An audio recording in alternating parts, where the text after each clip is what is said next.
Pembeler halim olun. Sigarlarını fahiyen. Şunun uğrunda can vermanı bilir fahiyen. Kovumlar içtiği hemmeler yıkatır bulunuyor.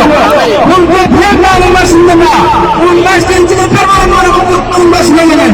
Nedir kovumlar? Bir gayret bulmanlar. Hiçbir şey yapsa.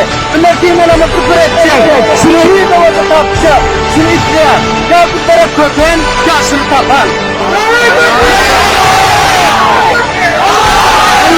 Köpen, ya tapan.